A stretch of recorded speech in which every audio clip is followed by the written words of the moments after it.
Tem uma palavra do Pai para o teu coração nessa noite. Você quer ouvir? Você quer receber? Você está com o coração aberto para isso? Então abra a sua Bíblia e vamos ler juntos no Evangelho de João, no capítulo 10, a partir do versículo de número 10. Se puder colocar só um pouquinho mais de retorno para mim, eu agradeço. Evangelho de João, no capítulo 10, a partir do versículo de número 10, nós vamos até o versículo 16, ainda em pé. Diz a palavra: o ladrão vem somente para roubar, matar e destruir. Eu vim para que tenham vida e a tenham em abundância. Eu sou o bom pastor. O bom pastor dá a vida pelas ovelhas. O mercenário que não é pastor, a quem não pertencem as ovelhas, vê vir o lobo, abandona as ovelhas e foge. Então o lobo as arrebata e dispersa. O mercenário foge porque é mercenário e não tem cuidado com as ovelhas. Eu sou o bom pastor, conheço as minhas ovelhas e elas me conhecem a mim. Assim como o Pai me conhece a mim, e eu conheço o Pai e dou a vida pelas ovelhas. Amém? Vamos ficar aqui, podem sentar em nome de Jesus. Queridos, que texto tremendo, que texto maravilhoso. Eu creio que todos nós conhecemos muito, muito bem, especialmente o versículo de número 10. Especialmente o versículo de número 10. Não há quem não conheça João 10:10. O ladrão vem somente para roubar, matar e destruir, mas eu vim para que tenham vida e a tenham com abundância. É um texto muito conhecido, mas é de uma profundidade tremenda. Deus tem muito a nos ensinar através desse texto, através dessa palavra. Escute algo aqui. Quando Jesus declarou que o ladrão vem somente para roubar, matar e destruir, ele utilizou uma linguagem extremamente forte, conhecida da sua época. Na antiguidade, invasores não apenas dominavam, ocupavam espaços, não apenas entravam em um determinado terreno, ocupavam aquele terreno, não, eles entravam não só nos terrenos, não só nas fazendas, eles entravam em cidades, aldeias, em campos, em plantações e devastavam tudo. Roubavam colheitas, saqueavam casas, exterminavam homens, seus filhos, tudo para impedir que os seus filhos pudessem receber herança no futuro. Incendiavam os celeiros e deixavam a terra totalmente improdutiva. O objetivo era eliminar famílias. O objetivo era neutralizar qualquer tipo de reação e qualquer possibilidade de reconstrução. Então, essa imagem do roubar, matar e destruir revela a estratégia espiritual do inimigo. O ladrão vem para roubar, ou seja, o ladrão vem para tirar heranças. O ladrão vem para tirar identidade, valores, alegria, paz, saúde, prosperidade. O ladrão vem para matar, ou seja, para interromper sonhos, para enfraquecer gerações, para impossibilitar sucessões. E o ladrão vem para destruir, ou seja, para provocar esterilidade espiritual, falência emocional e ruína familiar. Então, queridos, veja que existe uma progressão no ataque de Satanás e seus demônios. Primeiro ele remove o que é valioso, depois ele enfraquece a vida e por fim o que ele faz? Promove todo tipo de devastação. Muitas crises, se a gente for observar, muitas crises, elas obedecem, elas seguem exatamente esse padrão. Primeiro se perde a alegria, depois se enfraquece a fé e por fim se instala a paralisação, por fim se instala a morte. Mas o objetivo é eliminar famílias.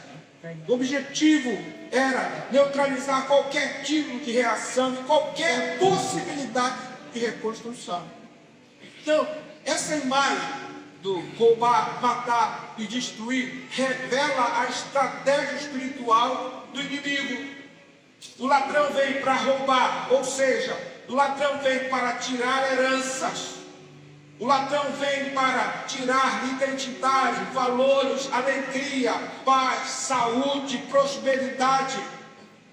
O ladrão vem para matar, ou seja, para interromper sonhos, para enfraquecer gerações, para impossibilitar sucessões. E o ladrão vem para destruir, ou seja, para provocar esterilidade espiritual, falência emocional e ruína familiar. Então, queridos, veja que existe uma progressão no ataque de Satanás e seus demônios. Primeiro ele remove o que é valioso, depois ele enfraquece a vida, e por fim o que ele faz? Promove todo tipo de devastação. Muitas crises, se a gente for observar, muitas crises, elas obedecem, elas seguem exatamente esse padrão. Primeiro se perde a alegria, depois se enfraquece a fé, e por fim se instala a paralisação, por fim se instala a morte. Mas, em meio a esse quadro trágico da primeira frase, o ladrão vem para roubar, matar e destruir. Em meio a esse quadro trágico, Jesus, ele apresenta o contraste poderoso. Jesus assegura: eu vim para que tenham vida e a tenham em abundância. Todos podem se alegrar com essa promessa. Aos seus ouvidos, Jesus disse: eu vim e a tenham em abundância. Você se apropria mesmo dessa palavra? Meu Deus! Escute o que Jesus está dizendo. Eu vim para que você, para que a sua família, para que a igreja tenha vida e vida com abundância. Que promessa maravilhosa. Quando Jesus afirma isso, quando Jesus promete e veio para nos dar vida, isso vai além de impedir perdas, isso vai além de proteger de ataques. Ele veio para restaurar, ele veio para transformar, ele veio para salvar, ele veio para buscar o que se havia perdido. O inimigo tentou provocar todo tipo de devastação, o inimigo tentou deixar a terra seca, a terra estéril, mas ele está dizendo: eu vou trazer algo novo, eu vou estabelecer algo novo, eu vou estabelecer um novo tempo. Eu vim para buscar, eu vim para salvar o que se perdeu.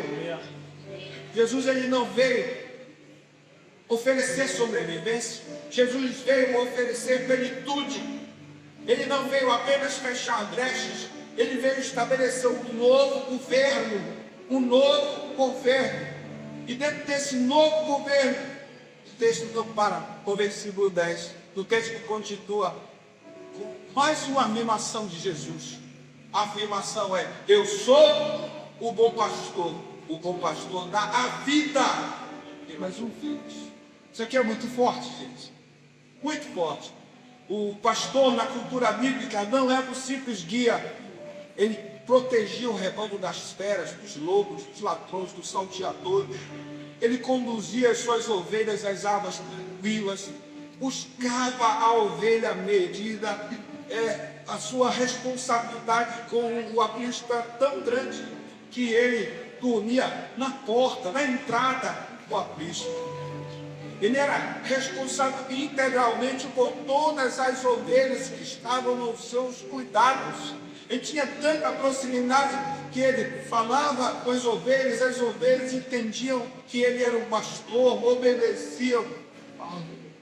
Incrível, é incrível, é incrível, né? Cultura bíblica mostra exatamente isso. Não era um simples guia, era alguém que protegia, era alguém que buscava a que estava perdida, era responsável integralmente por todo cuidar do seu rebanho. Então Jesus, o bom pastor, ele veio para governar a nossa vida, ele veio para governar a nossa família, ele veio para governar a sua igreja. Mas esse governo que protege, esse governo que restaura, esse governo que restitui, é direcionado somente para quem se submete. Deus não vai governar quem não aceita governo. Deus só governa quem aceita o seu governo. Deus jamais vai governar quem não aceita o seu governo. Isso parece lógico, mas a gente precisa falar, porque tem muita gente que diz: não, Jesus é meu Pai, Jesus é o meu governo, Jesus é o meu Senhor. Como meu Senhor se você não faz o que Ele manda? Como Ele é o teu Senhor se você não obedece os seus princípios, se você não anda de acordo com a sua vontade? Então Jesus é o bom pastor, ele veio para governar e trazer esse governo dele de restituição, de restauração. Porém, esse governo é direcionado somente para quem se submete a ele. A vida abundante, ela é de direito daqueles que decidem se colocar sob o governo do bom pastor. Jesus quer te dar vida abundante. Olha que o seu irmão diga isso, meu irmão. Jesus quer te dar vida e abundância. Vida tem abundância. Jesus quer te dar vida abundante. Mas para vivermos essa promessa, pelo menos duas atitudes são necessárias. A primeira atitude, nós precisamos deixar Deus reinar na nossa vida. Nós precisamos deixar Deus reinar na nossa casa. Olha para o seu irmão e diga isso: deixe Deus reinar na tua vida, deixe Deus reinar na tua casa. Em 1 Reis, no capítulo 21, a partir do versículo 7, nós lemos a história de um homem que tinha tudo para desfrutar da vida abundante. Tudo. Deus o colocou num lugar de governo, sabe? Deus o abençoou, Deus deu status, Deus deu a ele poder, Deus deu a ele riquezas, Deus deu a ele saúde.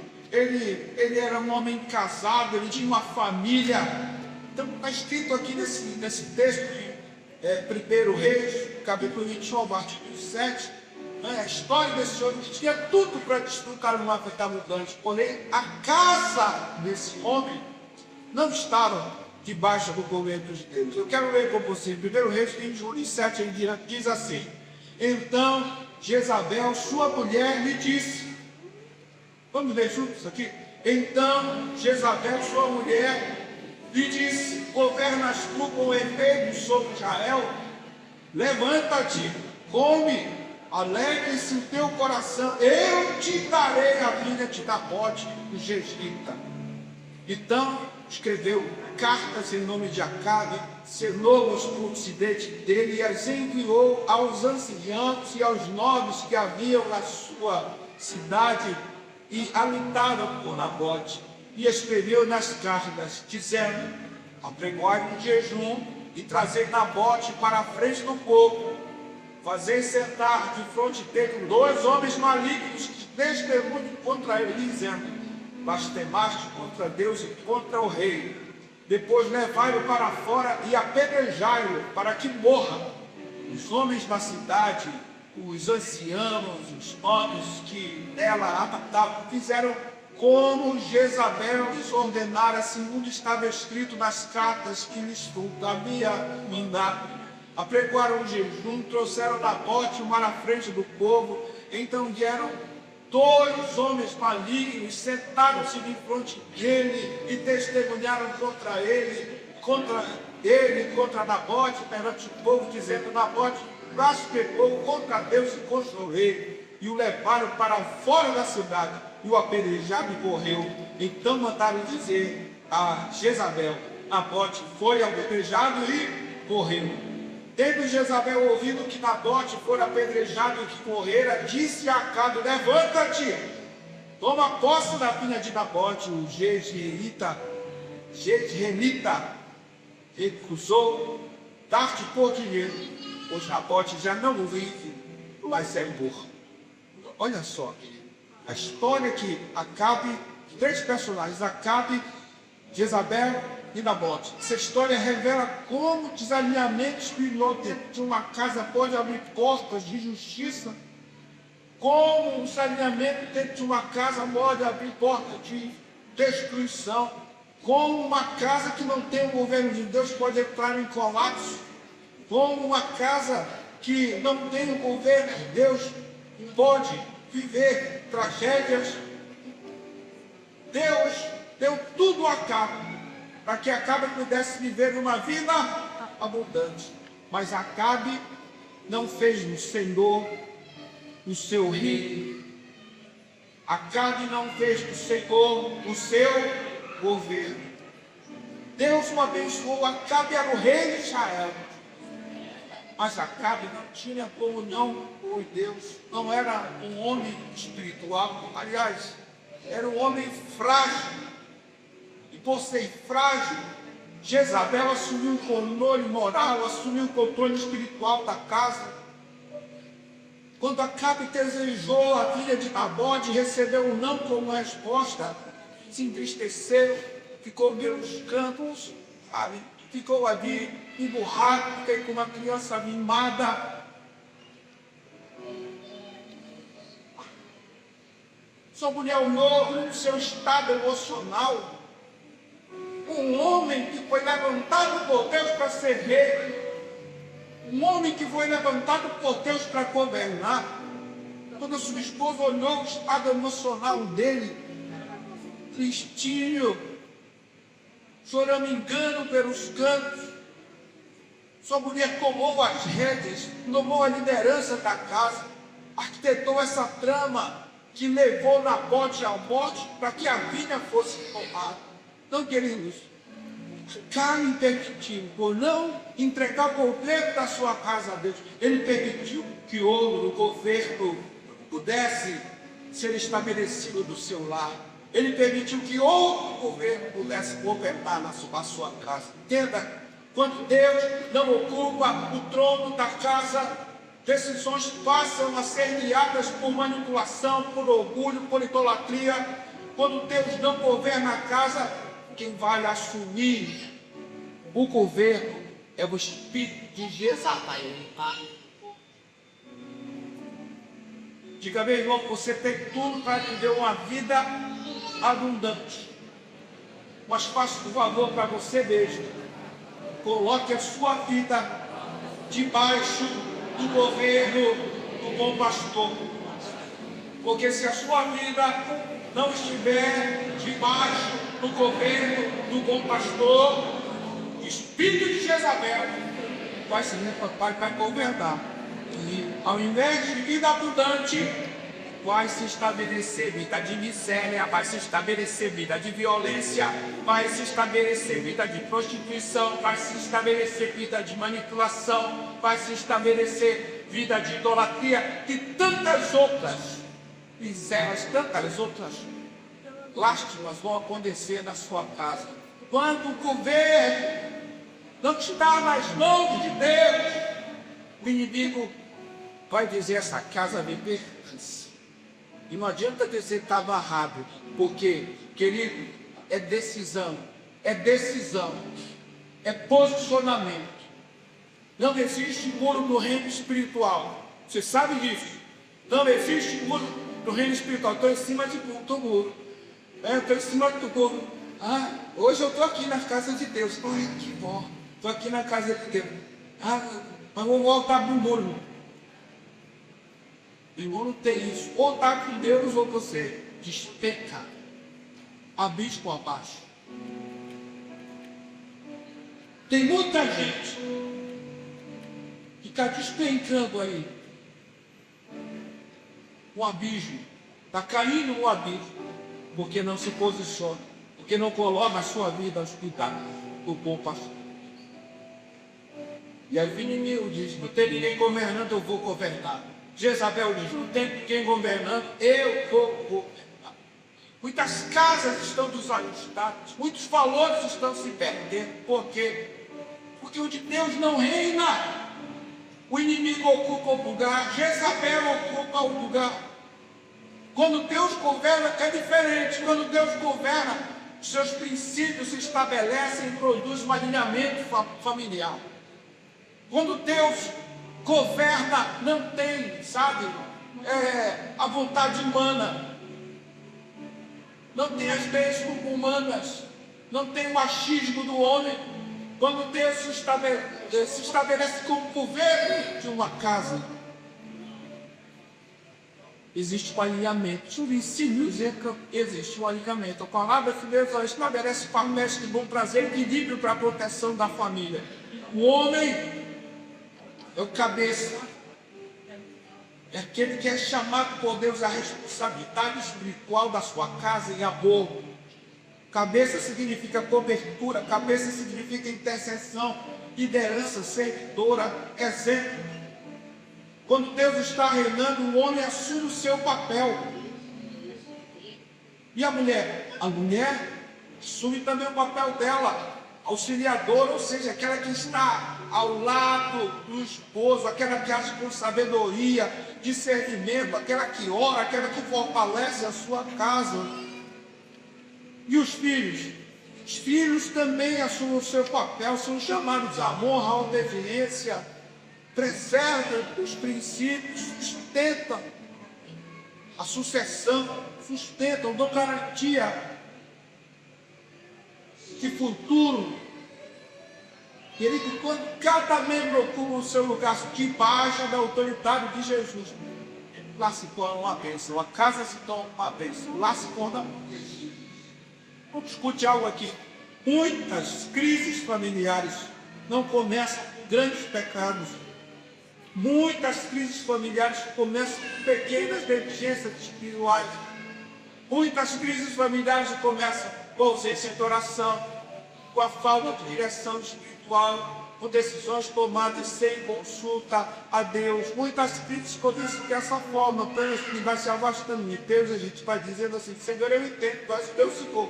A boca professa que Ele é o Senhor, mas as atitudes estão professando outra coisa. Estão dizendo que quem está no comando somos nós. A gente faz do nosso jeito. A gente faz do nosso jeito.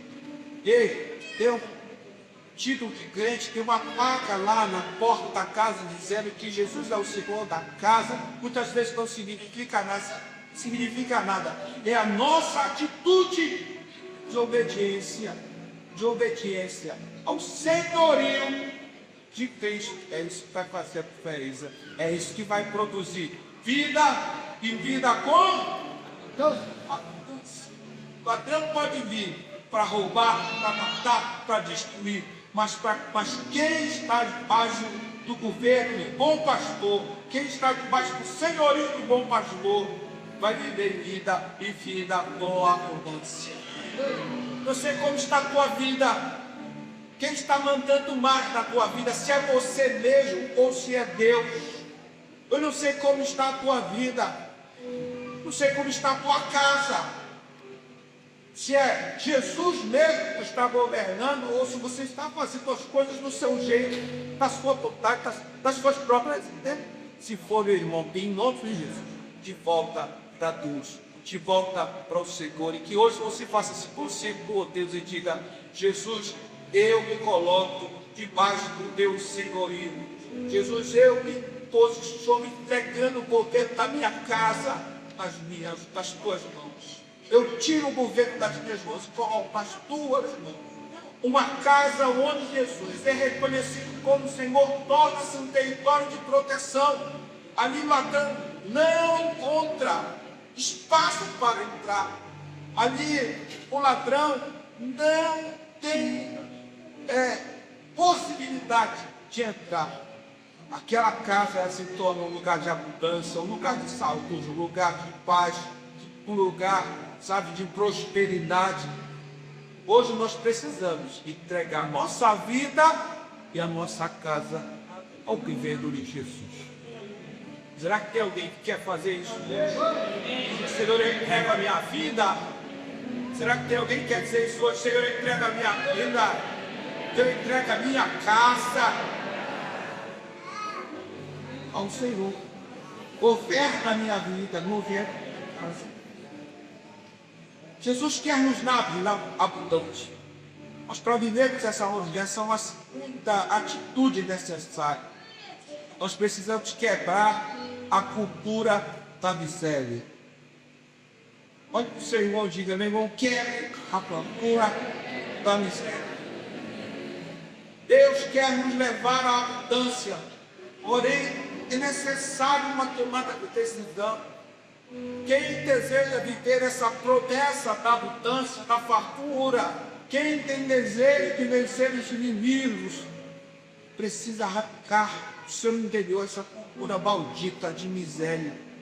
Juízes capítulo 6, de 25 a 27, Deus fala com Gideão, Deus dá uma direção a Gideão. Esse texto diz assim: naquela mesma noite, lhe disse o Senhor, toma um boi que pertence a teu pai, a saber, o segundo boi de 7 anos, e derriba o altar de Baal e ele teu pai.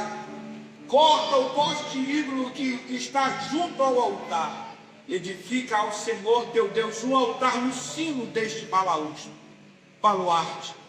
no cimo deste baluarte, em camada de pedras, e toma o segundo boi e oferecerás em holocausto, além do poste ídolo que vieres a porcar. O que esse texto quer dizer para nós? Dentro de todo o texto, creio que você conhece a história de Gideão. Gideão, ele vivia em um tempo de opressão dos midianitas. Gideão vivia por um tempo onde sua família, onde o seu povo estava debaixo de ataque do ladrão. O ladrão entrou para roubar, o ladrão entrou para matar, o ladrão entrou para destruir. Gideão vivia nesse tempo de opressão dos midianitas. Israel plantava, mas não colhia, produzia, mas não desfrutava. Gideão, no primeiro encontro que ele tem com Deus, ele estava malhando trigo no lagar, ou seja, ele estava malhando trigo num lugar destinado à produção de vinho. E ele estava ali naquele lugar fechado, porque ele estava escondido, estava ali tentando proteger um pouquinho da sua colheita, estava com medo, estava tentando proteger um pouquinho de cereal, para ver se conseguia alimentar a sua família. Estava ali, cheio de opressão, não tinha na sua mente a ideia de que as coisas poderiam mudar.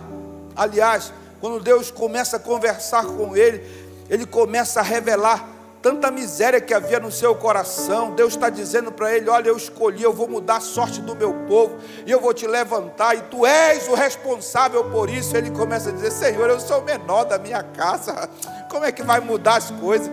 Deus diz: eu escolhi você. Senhor, a minha casa, a minha família é a menor de toda Israel, nós não temos essa condição. Deus trabalhou com Gideão para que ele pudesse retirar do seu interior essa miséria desgraçada. E eu quero crer, querido, que Deus, ele tem trabalhado com a igreja para que a igreja retire essa cultura de miséria do coração. E nessa noite Deus está trabalhando aqui com você para que você, dê um basta nessa cultura de miséria que pode estar ocupando o teu coração, pode estar ocupando a tua alma, pode estar ocupando o teu pensamento. Gideão vivia esse tempo de opressão e não acreditava que algo pudesse mudar. Estava ali escondido, malhando trigo num lagar, um cenário que representava a mentalidade de sobrevivência. Malhando trigo no lagar, uma imagem que representava literalmente isso. Ele não estava trabalhando para prosperar, para progredir, para crescer. Estava trabalhando para sobreviver. Quantas pessoas, meu irmão, trabalham muito, mas vivem escondidas? Quantos produzem mas nunca prosperam. Quantas pessoas ainda hoje acreditam que nasceram para o pouco?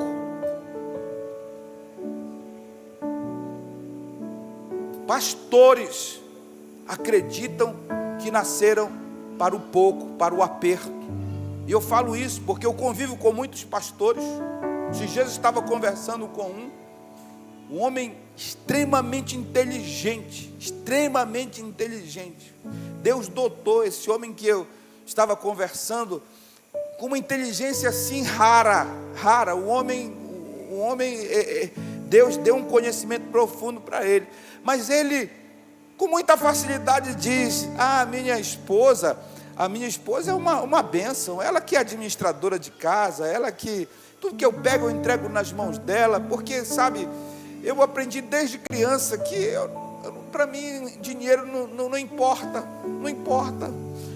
Então assim, eu vivo a vida, para mim se eu tiver um chinelinho, tá perfeito. Se eu tiver uma camisa para vestir, de manga, eu vou, prego, e está ótimo. E eu olhei para ele e disse: meu irmão, está na hora de tirar essa miséria da tua vida. Está na hora de quebrar essa cultura desgraçada que tu implantou, que tu acolheu na tua vida. E quantas pessoas estão assim: eu estou satisfeito com essa casinha que eu tenho, né? Irmão, mas você não pensa em algum tipo de melhoria na sua casa? Eu penso, no final do ano eu vou passar uma tinta, e eu vou lá na loja, e eu vou escolher a que está em promoção, porque o que importa é uma tinta, mas não pensa numa cor bacana, numa cor da moda, não, é a que tiver em promoção. E aí tem gente que joga na casa dele aquele verde limão, irmão. Pelo amor de Deus, você passa lá na porta da casa do irmão e está lá, meu Deus do céu.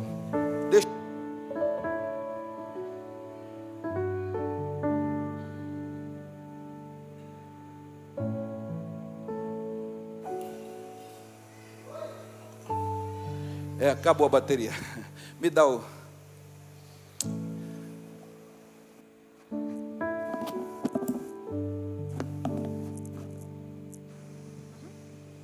Aí você passa lá na porta da casa do irmão, está lá aquele verde limão. Quem gosta desse tipo de coisa é o pastor Dani.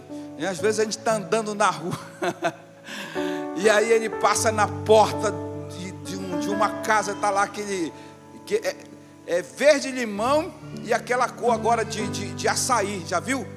Aquele lilás assim, roxo, sei lá como é que é o nome. Meu Deus do céu. Meu irmão, em nome de Jesus, está na hora de romper com...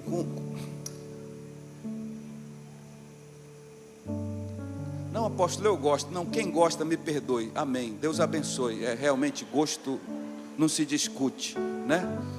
Gosto não se discute. Eu fui na casa de uma irmã e estava lá, laranja a casa dela, e aí o jogo de prato laranja, tudo, o armário laranja.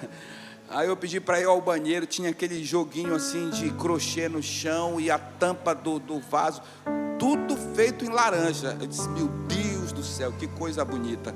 Mas a irmã gosta, né? Então quem gosta, irmão, me perdoe, mas tem horas que a gente precisa romper, sabe? Abrir a mente para entender que Deus tem algo melhor, algo maior, algo especial. Deus tem uma promessa de abundância, Deus tem uma promessa de prosperidade preparada para os seus filhos. Dá um reforço aí, diz para o teu irmão: meu irmão, a promessa é abundância, a promessa é prosperidade. Mas voltando aqui para Gideão, qual era o problema de Gideão? O problema de Gideão era espiritual. Gideão estava com aquela mentalidade de miséria, estava com a mentalidade de sobrevivência. Por quê? porque o seu pai havia construído um altar a Baal. O seu pai havia construído um altar a um demônio. Deus ordenou que Gideão derrubasse o altar dentro da sua própria casa. Isso revela, queridos, um princípio, antes de uma transformação externa, é necessário um ajuste interno. O pai tinha construído dentro da sua casa um altar a Baal, e Deus diz: vai lá dentro da tua casa, aquilo que está lá dentro, derruba o que está lá dentro. Chegou a hora de a gente derrubar o que está dentro, irmão, para a gente prosperar do lado de fora. Quantos altares a gente tem erguido? Conversava com aquele pastor e ele dizia para mim: não, eu me alegro em ser assim. Ele construiu um altar. Eu me alegro em ser assim. Eu me alegro em não ter um carro. Passa os carros, eu não sei o nome dos carros. Não sei quais são o nome dos carros. Se alguém dissesse assim: qual é o carro? Eu quero te abençoar, eu quero te dar um carro. Talvez ele dizia: eu quero o carro que anda.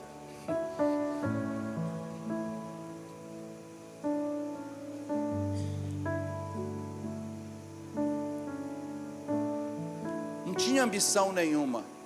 Apóstolo, ambição, isso não é coisa do diabo, não, irmão. Ambição é coisa de Deus. Deus plantou ambição no coração do homem. Nós precisamos ter desejo de crescer, de prosperar, de avançar, de mudar de vida. Ou não? Ou não? Ou você está muito conformado com o que você já tem, com a posição que você alcançou? Agradecidos, mas não conformados. Agradecidos sempre. Muito obrigado, meu Deus, por tudo que eu tenho. De onde eu vim, onde eu estou, meu Deus, obrigado. O Senhor é bom demais. Mas eu sei que Deus tem mais para cada um de nós. Deus tem mais de cada um de nós. Então, queridos, Deus mandou Gideão quebrar lá o altar que estava dentro da sua casa. Querido, a cultura de miséria não é apenas a falta de recurso, é mentalidade limitada. É aceitar a opressão como normalidade, é repetir palavras negativas que atravessam geração, é se conformar com o mínimo. Nós precisamos quebrar a cultura, e quebrar cultura de miséria envolve derrubar altares que competem com Deus. Quebrar cultura de miséria envolve romper com palavras de fracasso declaradas sobre a família. Quebrar com a cultura de miséria envolve buscar crescimento, buscar aperfeiçoamento. Quebrar com a cultura de miséria envolve rejeitar padrões de acomodação. Gideão teve medo, mas obedeceu. A mudança começou dentro da sua casa. Quando o altar errado caiu, a provisão começou a ser restaurada. Quando o altar de Baal veio ao chão, Deus começou a abençoar. O trigo voltou ao lugar certo. Eu quero profetizar isso, querido, que o trigo vai voltar ao lugar certo. Nunca mais você vai estar malhando o trigo em lugar apertado. O trigo vai voltar ao lugar certo, vai voltar ao campo. Você vai plantar, você vai colher, você vai desfrutar da sua colheita. O lagar voltou a produzir vinho. A opressão perdeu a força. E Gideão, com os seus 300, venceu os midianitas, venceu o opressor. A prosperidade começa quando a mentalidade é transformada. Não se trata de finanças, é identidade. Quando alguém entende que é filho de Deus, quando alguém se coloca debaixo do governo de Jesus, essa pessoa deixa de ser um escravo da escassez. Essa pessoa recebe o direito de viver a prosperidade divina. Deus tem algo preparado, algo grandioso preparado para você nesse ano. Irmão, Você não está entendendo a palavra de Deus direcionada à nossa igreja, a luz para as nações. É que esse ano é o ano de quê, gente? De quê? É o ano do quê? Vamos lá, esse ano é o ano da... É o ano de quê, irmão? Vamos lá, esse ano é o ano da expansão. Eu, desde do 31, meia-noite, e desde o primeiro minuto de janeiro, eu estou de posse dessa palavra, eu não abro mão dessa palavra. Sei que tem guerra, mas eu vou vencer a guerra. Sei que tem luta, mas eu vou vencer a luta. Eu vou viver expansão em todas as áreas da minha vida. Vou viver expansão nesse ministério. Vou ver essa igreja crescer. Vou ver essa igreja avançar. Vou ver essa igreja prosperar. Vou ver essa igreja. A gente vai voltar a ter 2 cultos. Nós vamos ter 3 cultos aqui em nome de Jesus. Deus vai fazer uma revolução esse ano. Os nossos inimigos serão destruídos. Toda a opressão vai cair por terra em nome de Jesus. E Deus, o Senhor de todas as coisas, vai nos dar a vida abundante que Ele prometeu. Querido, o ladrão, eu vou concluir. O ladrão, ele tenta roubar, matar e destruir. Mas o bom pastor protege, guia, dá vida abundante. Vida abundante não significa ausência de batalha. Não pense isso. Vida abundante não tem guerra, não tem batalha, não tem conflito. Não é isso. Não é ausência de guerra, de batalha, de conflito. É certeza da proteção de Deus. É a certeza, é a garantia de que a vitória já está estabelecida. Em Cristo, o bom pastor, nós somos mais do que vencedores. Em Cristo, o bom pastor, nós temos a certeza de que as lutas de hoje já foram vencidas. E da segunda-feira, está tudo certo. Eu só vou ter que entrar em campo, mas Ele vai garantir a minha vitória. Segunda, terça, quarta, quinta, sexta. Vida abundante não é ausência de guerra, é a certeza da proteção. Então, queridos, hoje é dia de colocarmos Deus no trono da nossa vida. Hoje é dia de colocarmos Deus no trono da nossa casa. Hoje é dia de derrubarmos altares que impedem o crescimento. Se nós permanecermos sob o governo do bom pastor, não viveremos apenas sobrevivência, mas viveremos abundância, restituição e honra. Abundância, restituição e honra. É isso que o bom pastor nos garante. O ladrão veio para roubar, matar e destruir.